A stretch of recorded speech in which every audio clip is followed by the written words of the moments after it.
জয় জয়তে আমাৰ মিডিয়া বন্ধুসকলক মোৰ ফালৰ পৰা আমাৰ on behalf of the government of BTC and also' on behalf of the government of Assam আগন্তুক কালী পূজাৰ সকলোকে শুভেচ্ছা জ্ঞাপন কৰিছোঁ বা বেষ্ট উইচেছ যাচিছোঁ। দ্বিতীয়তে আজি আমি UPPL দলৰ চেণ্ট্ৰেল পেৰেণ্ট বডিৰ সকলো ইউনাইটেডলি যোৱা বছৰ আমাৰ বড'ফা UN ব্ৰহ্ম ছুপাৰ 50 IAS ফ্ৰী কোচিং আৰু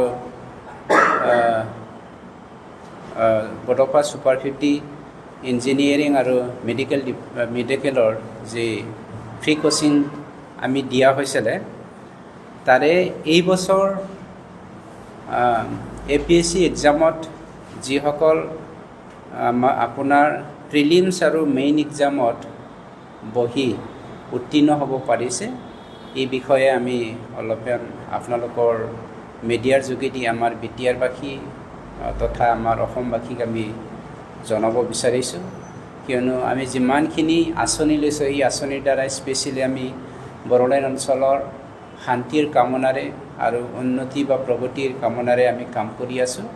গতিকে পাৰ্মানেণ্টলি আমি কেনেকৈ আমাৰ এই অঞ্চলটো ডেভেলপমেণ্ট কৰি পেলাই সকলো জাতি জনগোষ্ঠীৰ কাৰণে সম অধিকাৰ সমমৰ্যাদাৰ কাম কৰিব পাৰোঁ সেই উদ্দেশ্যৰে কাম কৰি আছোঁ। এইখিনিতে আমাৰ ছুপাৰ 50 বড'ফা UN ব্ৰহ্ম ফ্ৰী কোচিঙৰ বিষয়ে কেইআষাৰমান ক'বৰ কাৰণে মই আমাৰ MLA ডাঙৰীয়া লৰেন্স ঈশ্বৰীক দায়িত্ব দিওঁ। ছাত্ৰ ছাত্ৰীয়ে হায়েষ্ট নম্বৰ পাব এণ্ট্ৰেঞ্চত, তেওঁলোকে ইয়াত এডমিশ্যন পাব আৰু সেই এডমিশ্যন পোৱা ছাত্ৰ ছাত্ৰীক আমি সৰ্বোচ্চ শিক্ষা প্ৰতিষ্ঠানত কোচিং চেণ্টাৰত কোচিং দি আমি এই ফলাফলবিলাক আনাৰ চেষ্টা কৰিম।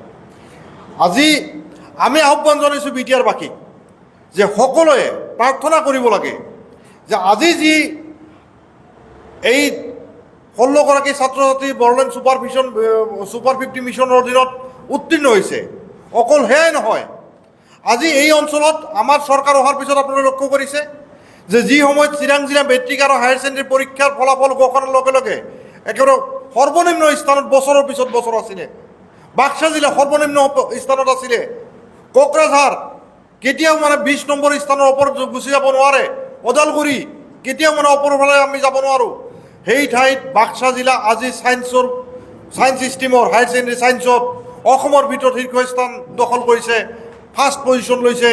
চিৰাং জিলাই মেট্ৰিকত প্ৰথম স্থান দখল কৰিছে। এই ফলাফলবিলাক আমাৰ চৰকাৰৰ সফলতা।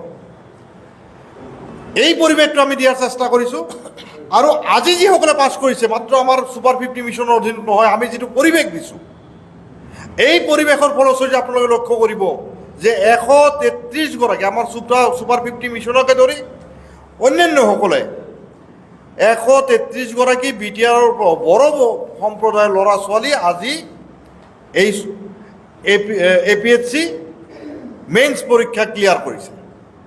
কিন্তু আপোনালোকে জানে যে 2700 ছাত্ৰ ছাত্ৰী মেইনছ ক্লিয়াৰ কৰিছে, 913গৰাকীৰহে এপইণ্টমেণ্ট হ'ব।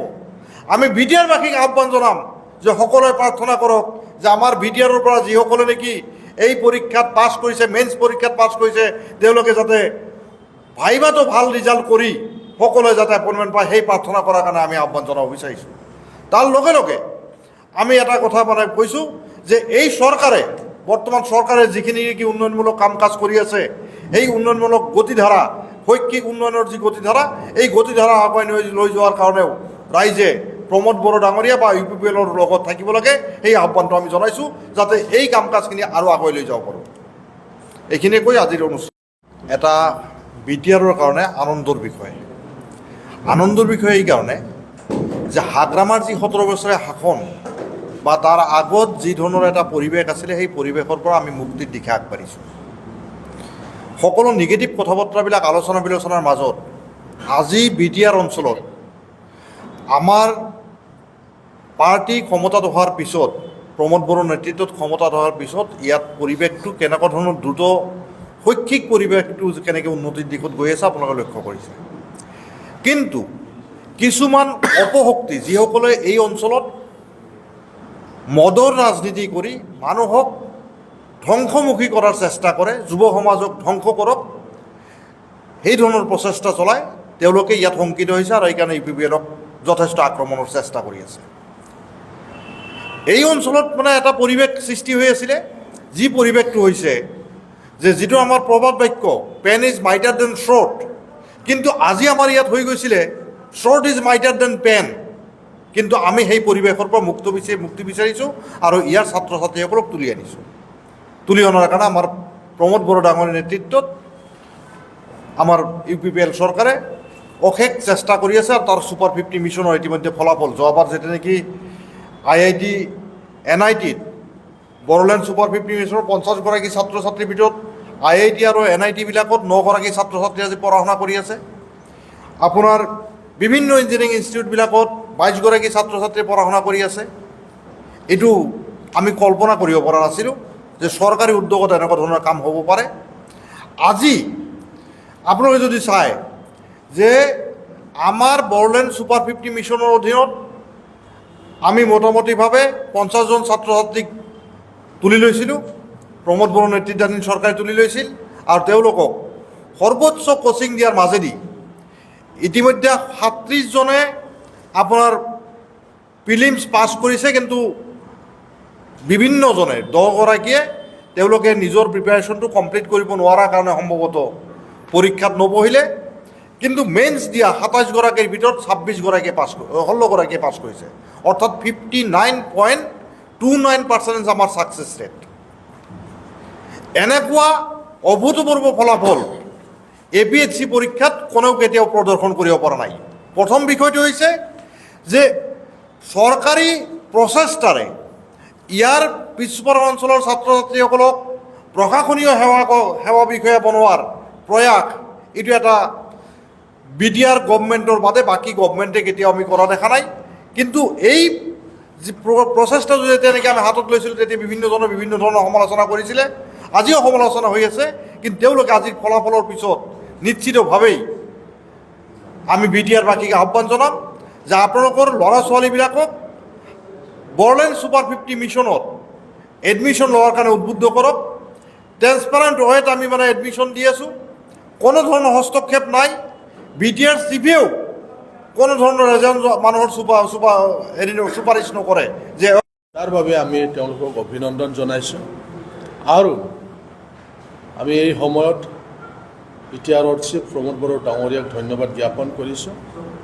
তেওঁ যি ধৰণৰ আশা বান্ধি পেলাই এই কোচিংবিলাক কৰিছিলে, UPSCৰ কোচিং, মেডিকেলৰ কোচিং, ইঞ্জিনিয়াৰিঙৰ কাৰণে কোচিং, APSCৰ কাৰণে যিটো কোচিং কৰা হৈছিলে, এই কোচিংবিলাকে ভাল ফলাফল দিলে, তাৰ বাবে তেওঁক আমি ধন্যবাদ জ্ঞাপন কৰিছোঁ। আমাৰ এই অঞ্চলত আগত বহুত অফিচাৰে আহিবলৈ ইচ্ছা প্ৰকাশ কৰা নাছিলে। BTR অঞ্চলত আমাৰ BTR অঞ্চলৰ পৰা UPSC ক্লিয়াৰ কৰা IAS IPS খুব কম BTR অঞ্চলত, আনকি APSC ক্লিয়াৰ কৰা ACS APS পাছ কৰাৰ সংখ্যাও বহুত কম।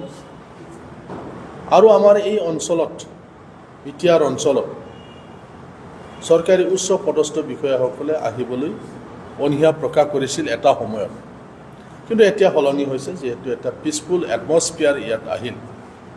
তো সেই ফালৰ পৰা আমি বহুতো আমাৰ ডেভেলপমেণ্ট কাম কৰাত আমাৰ অসুবিধা দেখা দিছিলে। তো এই গোটেই কথাবিলাক চিন্তা কৰি পেলাই আমাৰ BTR অঞ্চলৰ ল'ৰা ছোৱালীবিলাকেও, ছাত্ৰ ছাত্ৰীসকলেও যাতে UPSC APSCত উত্তীৰ্ণ হ'ব পাৰে আৰু নিজৰ অঞ্চলত যাতে তেওঁলোকে সেৱা আগবঢ়াব পাৰে, এই উদ্দেশ্য লৈ পেলাই BTR চৰকাৰৰ সন্মানীয় চিফ প্ৰমোদ বড়ো ডাঙৰীয়াই যি উদ্দেশ্য আগত ৰাখি পেলাই পদফা ছুপাৰ 50 কৰিছিলে, সম্পূৰ্ণৰূপে এই ছুপাৰ 50 ছাকচেছ বুলি আমি দাবী কৰিব পাৰোঁ। আজি সেইকাৰণে আমি তেওঁলোকক অভিনন্দন জনোৱাৰ লগতে সকলো BTRবাসী ৰাইজক আমি জনাব বিচাৰিছোঁ যে BTR চৰকাৰে লোৱা যিবিলাক আঁচনি, বিশেষকৈ হিউমেন ৰিচোৰ্চ গঢ়ি তোলাত যিবিলাক এতিয়া পদক্ষেপ লৈ থকা হৈছে, এইটো ছাকচেছফুল হৈছে আৰু ইয়াত যাতে সকলো ছাত্ৰ ছাত্ৰী মেধাৱী ছাত্ৰ ছাত্ৰীসকলে আহি যোগদান কৰে যাতে অহা বছৰ ইয়াতকৈ বেছি যাতে উত্তীৰ্ণ হ'ব পাৰে সেইটো আমি কামনা কৰিছোঁ আৰু আপোনালোকৰ জৰিয়তে আমি গোটেই সমগ্ৰ বিটিআৰবাসীক আমি সেই কথাটো জনাব বিচাৰিছোঁ। আজি আমি আপোনালোকক জনাবলৈ পাই অত্যন্ত আনন্দ আমি পাইছোঁ কিয়নো আমাৰ বিটিআৰ চৰকাৰৰ ফালৰ পৰা হিউমেন ৰিচোৰ্চ কৰি তোলাৰ কাৰণে আমাৰ বিটিআৰ চৰকাৰৰ সন্মানীয় চিফ প্ৰমোদ বড়ো ডাঙৰীয়া যোৱা বছৰৰ পৰা বিভিন্ন ধৰণৰ তেওঁ আঁচনি লৈছিলে আৰু আপোনালোকে গম পাইছে যে দিল্লী টু UPSC কোচিঙৰ কাৰণে 50জন ছাত্ৰ ছাত্ৰীক বাছনি কৰি পেলাই একলব্য বুলি যি এটা অনুষ্ঠান আছে এই অনুষ্ঠানত UPSCৰ কোচিং চলি আছে। যোৱা মাহত কেইজনমান আমাৰ কোকৰাঝাৰৰ পৰাই সাংবাদিক বন্ধুসকলে গৈ পেলাই সেই ইনষ্টিটিউশ্যনটো ভিজিট কৰিছে, ছাত্ৰ ছাত্ৰীসকলৰ সাক্ষাৎকাৰো লৈছে আৰু এইটো সকলোৱে আপোনালোকেও দেখিছে যে ধুনীয়াকৈ তেওঁলোকে কোচিং কৰি আছে।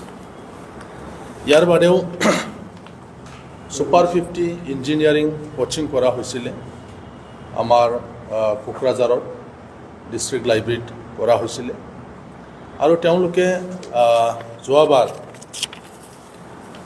যোৱাবাৰ তেওঁলোকে পৰীক্ষা দিছিলে 50জনৰ ভিতৰত 34জন 34 তেওঁলোকে যোৱাবাৰ পৰীক্ষা দিছিলে। ইয়াৰ ভিতৰত 27জনে ক্লিয়াৰ কৰিছে।